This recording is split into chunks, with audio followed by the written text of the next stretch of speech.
Kaya de Stéphane Lagrevole chez Véronne Éditions. Partie 1. Nécrose. Prologue. Le goût du sang. 4 mars 2006, 13h23. Rebecca ajusta sa blouse et referma la porte métallique de son casier. Elle se servit un café et s'accorda 5 minutes de calme avant de prendre son service. Elle jeta un regard sur le parc de l'hôtel, bétonné et rongé par la mauvaise herbe, balayé par un vent froid en ce début d'après-midi. Comme chaque jeudi, Rebecca avait dû commencer son service plus tôt afin de remplacer son collègue, Zoltan, dont c'était le jour de repos, et surveiller en plus de ses patients la jeune femme qui occupait la chambre 36. Une sévère dépression nécessitait un traitement assez lourd composé de cachets divers qui la rendait docile et finirait de lui liquéfier le cerveau. Depuis son arrivée, elle s'était montrée agitée et parfois agressive. Mais cela faisait maintenant plusieurs semaines qu'elle était calme. Seuls ses parents, des personnes soignées et très polies, venaient la voir de temps en temps. Elle avait pu constater à chaque départ la fatigue et l'inquiétude sur leur visage. L'état de santé mentale et physique de leur fille semblait s'insinuer en eux. Encore une patiente condamnée, qui s'effacerait doucement du monde réel jusqu'à finir 6 pieds sous terre, gorgée de substances chimiques qui l'auraient rongée de l'intérieur, jusqu'à la réduire au silence, à défaut de la soigner. Rebecca se fit égoïstement la réflexion qu'elle ne devrait pas poser de problème. Elle arracha son regard du poster corné que personne n'avait eu l'idée de jeter, écrasa son gobelet de plastique dans la paume de sa main, le jeta et prit son service. Elle salua les collègues qu'elle croisa au fil de sa tournée, arpentant les longs couloirs aux murs bleus défraîchis, imprégnés d'une odeur médicale tenace. Seul le bruit des roues de son chariot chargé de médicaments résonnait dans le silence. Dans le couloir L, Rebecca faisait machinalement glisser le cylindre métallique masquant l'œilleton de chacune des portes afin de jeter un regard aux patients. La plupart ne se donnaient pas la peine de tourner la tête et ceux qui, par réflexe, le faisaient ne lui renvoyaient qu'un regard vide, voilé par une mort fantôme. Lorsqu'elle avait commencé ce travail, elle appréhendait de croiser ses regards. Elle se sentait mal à l'aise, persuadée de violer une intimité qui pourtant n'existait plus pour ces malades.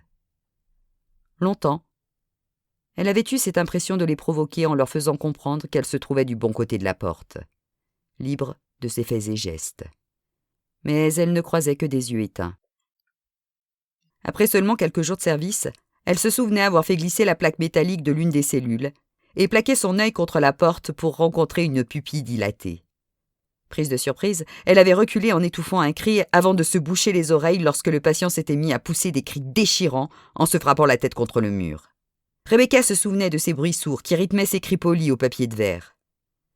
Elle se souvenait parfaitement, malgré les années passées, des infirmiers qui lui avaient ordonné de reculer avant de déverrouiller la porte pour tirer par les bras et traîner sur le sol une forme humaine, rachitique, au crâne défoncé et au visage recouvert de sang qui gouttait sur le sol. La cellule avait été occupée par un autre patient quelques jours plus tard. Aujourd'hui, la routine de son travail avait effacé toute appréhension. Rebecca ne craignait plus de croiser leurs regards. On s'habitue à tout, s'était-elle dit après plusieurs mois de service.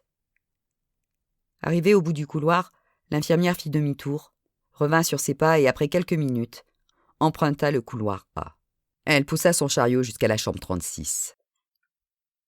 En jetant un coup d'œil à l'intérieur, elle vit la silhouette de la patiente recroquevillée sur son lit, située dans le coin gauche de la pièce, enfouie sous les draps.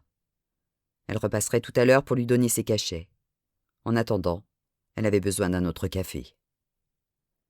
16h42. Après avoir longé de nouveau le couloir L, Rebecca rejoignit le couloir A et la cellule 36. Elle jeta un œil dans la chambre et remarqua que la patiente n'avait pas bougé. L'infirmière pénétra dans la pièce et allait l'interpeller lorsque son regard accrocha une tache rouge qui se détachait sur les draps blancs. Elle perçut également une main qui retombait mollement sur le bord du lit. Rebecca recula jusqu'au couloir et ses doigts tâtonnèrent sur le mur pour trouver un boîtier. Elle souleva la trappe en plastique et appuya sur le bouton rouge, ce qui déclencha une alarme stridente. Elle ressentit immédiatement de l'agitation derrière les portes métalliques de certaines cellules. Les distractions étaient faméliques pour les patients. 17h50. 4 infirmiers accoururent. Que se passe-t-il ? Demanda le premier. Il y a du sang et ce n'est pas elle. Les infirmiers froncèrent les sourcils de concert en signe d'incompréhension. Comment ça, c'est pas elle ? La main qui dépasse des draps. Ce n'est pas une main de femme. Les infirmiers pénétrèrent successivement dans la chambre. La silhouette masquée par les draps ne produisit aucun mouvement. L'un des hommes s'approcha lentement, empoigna le tissu et tira violemment dessus. Il recula maladroitement de quelques pas, le regard attaché à ce qu'il venait de découvrir. Le deuxième infirmier détourna le visage. Le troisième vomit son repas et le quatrième se surprit à sentir ses jambes devenir cotonneuses et ses mains trembler. Rebecca, qui avait observé la scène depuis le couloir, s'adossa au mur et se laissa glisser au sol, les mains plaquées devant sa bouche. Si le sang avait fini par imprégner timidement le drap qui avait fait office de linceul, il s'était en revanche répandu généreusement sur le dessus de lit et imbibé le matelas. L'homme, allongé, baignait dans la substance poisseuse qui s'était échappée de sa gorge et qui n'était plus qu'une cavité profonde, mêlée de rouge et de noir, tout comme ses orbites. Il avait été réduit à l'état de choses, dépourvu de toute expression et de toute âme. Seul son badge tracé de sang permettait de l'identifier. L'un des infirmiers prit du bout des doigts une feuille repliée et glissée dans la bouche du mort. Il la déplia et posa les yeux sur une écriture fine qui noircissait la surface de papier.